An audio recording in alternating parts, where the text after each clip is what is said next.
Feliz jueves 11 de junio. Buenos días a todas y a todos los amigos que están aquí conectados, enlazados o viendo en retransmisión nuestra post mañanera, una síntesis de los temas más importantes que se abordaron en la conferencia matutina de este día con el presidente de la República. Y no puedo pasar por alto que este día, jueves 11 de junio, en la Ciudad de México, pues amanecimos pues muy nublados. La oleada de calor y de lluvia pues ha dado lugar pues, a un día nublado, tequilero y pues hasta nostálgico para algunos, pero esta es parte de la vida en tiempos del coronavirus y de la vida en la Ciudad de México. Gracias a Andrómeda Villafañe, a Juan Daniel Castro que nos está saludando, a Juan Isa Chavarri desde Tecate, Baja California, a Mirna Serna, Verónica Villarrutia, buen día, a Eva Galván, gracias, qué bueno verte por aquí. Muchas gracias a Oralia también, a Oralia Esparza, que nos manda saludos, a Rocío Nava, gracias a ustedes. Y a quienes nos están viendo también fuera del país, Rosario Montes desde Jalisco, Ami López dice lluvioso jueves, saludos a todos los posmañaneros, así es. Eduardo Fuentes, muchas gracias, a Maura Alvarado, Leonardo Nájera desde la hermosa o gloriosa Ciudad Neza, depende de cómo se le vea. María Cruz, gracias a Jorge Esquerra, buenos días Jorge, a Isabel Castañeda, también desde el bello puerto de Ensenada, que a lo mejor está el presidente en Ensenada la próxima semana. A Carlos Sebastián Medina, gracias, muchas gracias por tus comentarios. Alejandra González, a Verónica Villaurrutia, a Kate Ranieri. Kate Raniere, creo que es algún, es algún avatar o algún bot, pero bueno, si te llamas Kate Ranieri, espero que no te agarre ni la familia Salinas ni el FBI. Desde Monterrey, que está lluvioso, también nos están escribiendo. Desde Orizaba, Veracruz, también, muchas gracias. A Graciela, a George San Juan desde Cuernavaca, Adriana Aldama desde Veracruz. Gracias por estar aquí. Vamos a entrar en materia y creo que lo importante de la primera parte de la conferencia matutina fue el, el, pues el anuncio de que las becas Benito Juárez, que se dan a casi 4 millones de jóvenes menores de edad, a becarias y a becarios, son las becas para estudiantes de educación media superior, si eres menor de edad, si tienes más de 15 años cumplidos y menos de 18, y si son becarios de la beca Benito Juárez de educación media superior, se puede tramitar ya una cuenta bancaria para que directamente se te otorgue ahí la beca. Se aprobó la ley que permitirá a los adolescentes mayores de 15 años abrir una cuenta bancaria y estos jóvenes podrán recibir esos apoyos directamente. Se informará cuáles son los bancos participantes y a partir de cuándo se pueden pues abrir estas becas. Esto es muy importante, pues sobre todo para no solamente para acceder al sistema financiero por parte de los adolescentes y estudiantes, sino pues también para el bienestar, porque la inclusión financiera significa también bienestar.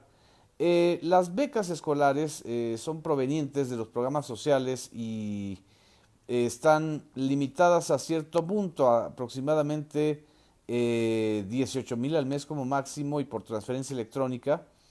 Y también en este caso, lo que estoy viendo de la información que se presentó el día de hoy, hay el impacto inicial de las becas es incluir a más de 1,3 millones de jóvenes en diversos sectores.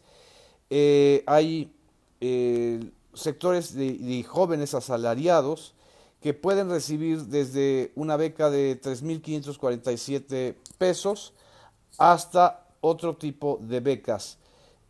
También están sectorizados y clasificados por el sector, si están, por ejemplo, si están en las zonas agropecuarias, etcétera.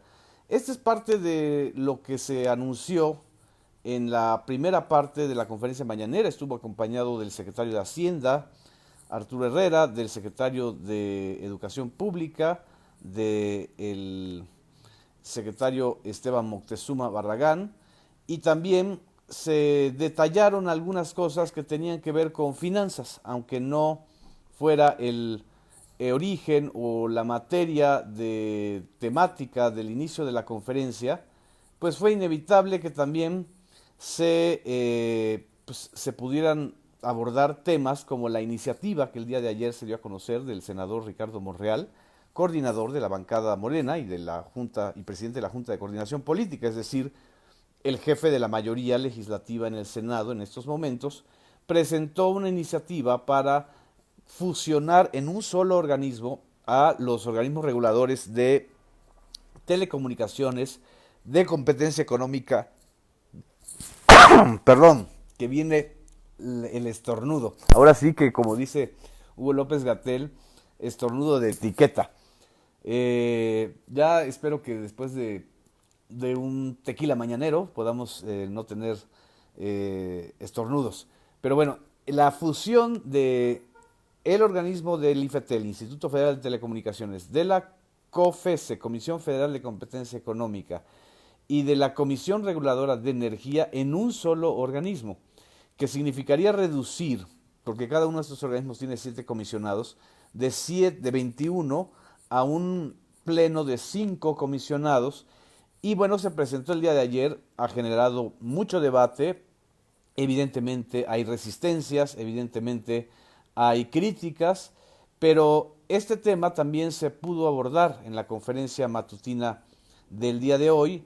El propio presidente de la República dijo que no conoce los detalles de la iniciativa, pero que si se trata de ahorrar, de poder ahorrar de estos aparatos, enormes aparatos burocráticos, de especialistas, de la tecnocracia, de los organismos autónomos, y sobre todo si se va a cumplir la promesa de que, por ejemplo, en el caso del IFETEL y de la Comisión Federal de Competencia Económica se van a eliminar los monopolios, o se puede eliminar de una manera mejor los monopolios, hay que ir por esa reforma o hay que apoyarla, así lo manifestó el presidente López Obrador, y esto pues se irá discutiendo seguramente en el Senado y también en la opinión pública. Por ejemplo, puso el ejemplo del caso del Instituto Federal de Telecomunicaciones. Para quienes no se acuerden, el IFETEL es el organismo que se creó en 2014 después de la reforma de telecomunicaciones del gobierno de Enrique Peña Nieto. Este organismo de la reforma de las telecomunicaciones y de la radiodifusión es la fusión de la radiodifusión, que es la televisión y la radio, y las telecomunicaciones, que son a través de las redes sociales, a través del internet, a través de los servicios online, y se fusionaron con la idea, y la telefonía, por supuesto, se me olvidaba, la telefonía fija, pero sobre todo la telefonía móvil. Pues básicamente, ¿de qué se trata el IFETEL? De regular en un lado al gigante, al monopolio de la radiodifusión, que es Televisa, más, o el duopolio, si le sumamos a TV Azteca, y de este lado regular al monopolio de telecomunicaciones y de telefonía, de telefonía móvil y telefonía fija, que en México es América Móvil, Telmex, Telcel. Y evidentemente frente a estos dos gigantes se crea una estructura con una debilidad política pues de origen, y una incapacidad realmente de poder establecer unas reglas del juego de piso parejo, ese es mi punto de vista, pero con una burocracia enorme. Una burocracia que pues en 40 direcciones generales, imagínense, 40 direcciones generales en un instituto que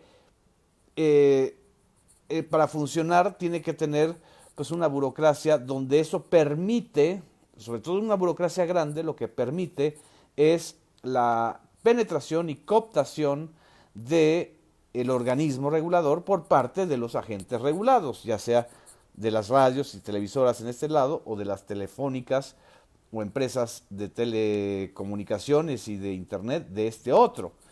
Además, la reforma del 2014 lo que permitió fue la apertura en este sector de la inversión extranjera, por eso tenemos aquí en México a AT&T, pero en este sector no se permite completamente la apertura de compañías extranjeras de televisión y de radio. Evidentemente hay toda una discusión en torno a este asunto, pero aquí sí permitimos la apertura al 100%. Esa es una explicación básica del porqué del IFETEL.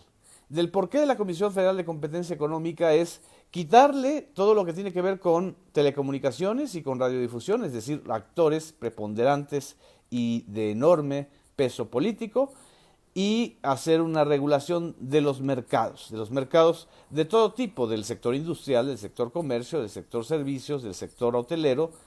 Y la Comisión Federal de Competencia Económica, desde mi punto de vista, ha tenido muy buenos dictámenes y muy buenas resoluciones, pero es un organismo del que se conoce poco. Y la Comisión Reguladora de Energía, que formó parte de la constelación de 5 o 6 organismos que se crearon después de la reforma energética, pues en realidad ha sido cooptada desde el principio por intereses muy fuertes, muy transnacionales, es decir, de compañías españolas, canadienses, alemanas y por supuesto estadounidenses que están interesadas en el mercado de la energía mexicana. La fusión de estos tres grandes organismos, no sabemos, al menos lo que yo he leído de la iniciativa de Ricardo Monreal, cómo garantizar, cómo evitar la no cooptación. Porque está muy bien ahorrar mucho y adelgazar esos aparatos enormes, burocráticos y que a veces impiden la celeridad. Pero no está claro en la iniciativa si solamente la fusión va a garantizar la autonomía, porque lo peor sería que la fusión permitiera o facilitara la cooptación del organismo. Esto es lo que desde mi punto de vista creo que hay que discutir y se va a discutir seguramente de la iniciativa de Ricardo Monreal. Pero en el lado del presidente de la República, él comentó ampliamente que el IFETEL tiene como 40 direcciones, es un aparato burocrático excesivo, al igual que el Instituto de Transparencia, el INAI, que antes era el IFAI, pero el INAI no entra dentro de esta iniciativa, que tiene un presupuesto de 1.000 millones de pesos al año. Dijo que a pesar de que el IFETEL se creó para evitar los monopolios en medios de comunicación, los monopolios continúan. También habló del Sistema Nacional Anticorrupción, que se formó también, era todo un aparato complejísimo que nadie entiende, donde intervenían muchas organizaciones civiles y organizaciones privadas y organizaciones gubernamentales para supuestamente hacer un gran aparato anticorrupción en el sexenio de mayor corrupción de los últimos años. El Sistema Nacional Anticorrupción nunca dio a luz, nunca fue eficaz y realmente sirvió pues para eso, las puertas giratorias de la burocracia federal y de la tecnocracia ciudadana. Muy pocos de estos funcionarios o de estos especialistas han logrado tener una visión de Estado, han logrado tener una visión del interés público. En realidad se convierten en intereses burocráticos, tecnocráticos, porque pues, la defensa de esos aparatos a eso lleva. Esto es parte de lo que se mencionó el día de ayer, el día de hoy, en relación con la iniciativa del día de ayer. El propio presidente dijo que se crearon demasiados organismos irregulares que lo que hacían era autorizar operaciones fraudulentas como la compra de la planta de Fertimex, está hablando de la Comisión Reguladora de Energía, y la autorización de entregas de contratos a Odebrecht. Mencionó que ojalá queden los organismos indispensables para el bienestar pues, del pueblo y no que estos sirvan para darle de trabajo a amigos y familiares. Dentro de este tema, que es el gran tema del recorte del 75% de los servicios no esenciales en la burocracia, él mencionó que está concentrado y dirigido a 338 fideicomisos que al existir, pues lo que realmente eran son grandes bolsas discrecionales de manejo de muchísimos recursos. Pero no los 338 fideicomisos realmente tenían esa lógica. También habían otros fideicomisos o que se llamaban fideicomisos, como es el FONCA, el fideicomiso o el Fondo Nacional para la Cultura y las Artes, que ahora se va a transformar en Sistema Nacional de Creadores. La desaparición del nombre FONCA no debe significar la reducción ni la disminución, y mucho menos la desaparición de los apoyos, becas y al Sistema Nacional de Creadores y de Artistas en México. Esto también debe quedar muy claro, dijo él, pero tampoco la desaparición y mucho menos la cancelación de apoyos a familiares de las víctimas. Todo esto surgió porque en las afueras de Palacio Nacional había una protesta de familiares de víctimas de la Comisión Nacional de Víctimas de la CEAF, que depende de la Secretaría de Gobernación, y que se quedaría sin recursos si se aplicara a rajatabla el decreto que estaba hablando de la disminución del 75% de las partidas del 3000 y del 2000. En fin, esto fue parte de toda esta discusión que se generó el día de hoy, o que es más que discusión, fue explicación, porque no hubo un debate muy intenso, pero inevitablemente también se tocó el tema de la Agencia de Noticias del Estado, de Notimex.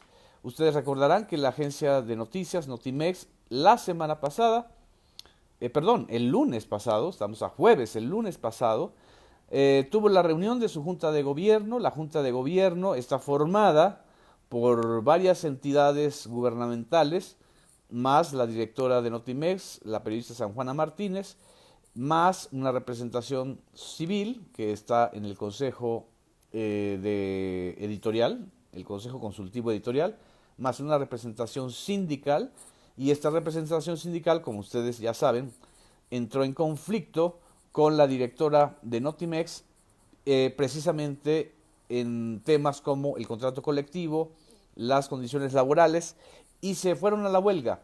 La huelga, que empezó a finales de febrero, se ha prolongado en términos de facto, pero la empresa no había asumido que estaban en huelga. La directora de Notimex, San Juana Martínez, gestionó amparos y obtuvo algunas suspensiones, pero no un amparo definitivo para que volviera a funcionar la agencia. Y lo que acordó la Junta de Gobierno fue que había que respetar el laudo o la determinación de la Junta Federal de Conciliación y Arbitraje y suspender las acciones. En estos momentos las acciones, la empresa Notimex está en huelga, está suspendida, y lo que también se decidió en la Junta de Gobierno es formar una comisión negociadora con el sindicato. Y en la conferencia matutina lo que informó el presidente de la República es que para poder facilitar más el diálogo y la negociación, nombraba al vocero o al director de comunicación social, Jesús Ramírez Cuevas, y a la secretaria del Trabajo, María Luisa Alcalde, como responsables de facilitar el diálogo. No ha sido una tarea fácil, evidentemente, limpiar a Notimex, pero tampoco ha sido una manera muy fácil de la directora de Notimex, San Juana Martínez, de convencer a la opinión pública de que su trabajo estaba o está desarrollando frutos, porque desgraciadamente, y en esto creo que hay que hacer una breve reflexión, muchos de los que venimos del periodismo y de este ejercicio periodístico crítico, duro, combativo, cuando nos volvemos servidores públicos, no tenemos cierta paciencia y cierta mano izquierda para negociar y para dialogar. Y a veces pues nos aventamos de más y tomamos a nivel personal las críticas que se hacen. Yo desde este comentario lo que quiero hacer es una reflexión para que no asumamos, los periodistas que estamos en el ejercicio de servidores públicos, las críticas, las investigaciones como las que presentó Carmen Aristegui, como un desafío personal, o como una amenaza.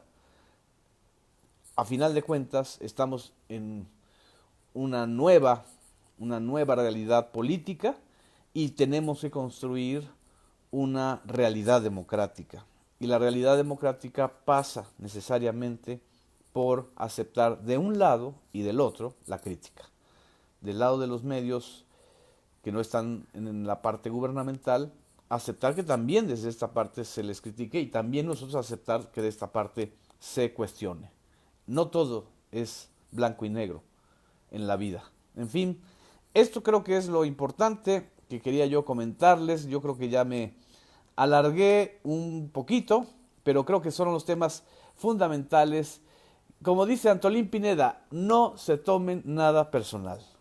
No, esto no es un asunto personal, esto es un asunto social, de Estado y público. A final de cuentas, y esta es la reflexión que quiero dejar este jueves lluvioso, tequilero, no vamos a tener otra oportunidad en los próximos años de poder transformar el país de una manera consciente, socialmente, con consenso social o con apoyo social, como el mandato que surgió en el 2018. Y si cometemos errores hay que admitirlo. Y si cometemos errores hay que recular o hay que pedir ayuda. Sobre todo quienes no venimos del viejo régimen, quienes no estuvimos participando en las complicidades del prianismo y del panismo. Pero no podemos reproducir ni la intolerancia, ni la cerrazón, ni el diálogo, o la falta de diálogo más bien, y mucho menos la arbitrariedad. No podemos maltratar, no debemos maltratar a ninguno de los trabajadores, sindicalizados o no, que estén en las instituciones públicas. Porque esas heridas duelen, hieren y se ahondan. Si hay diferencias, se pueden arreglar mediante la ley. Si hay conflictos sindicales, se deben arreglar mediante las reglas del juego que establece la Ley Federal del Trabajo. Y evidentemente, la corrupción es un asunto muy complicado y muy complejo, pero no los representantes de la corrupción no son la última parte de esta cadena de corrupción, no son los de abajo, son los de arriba. Esa es mi reflexión. Les agradezco muchísimo sus comentarios. Espero compartírselos y compartírselas. Nos vemos el día de mañana en nuestra post mañanera. Pasen un hermoso jueves 11 de junio. Gracias.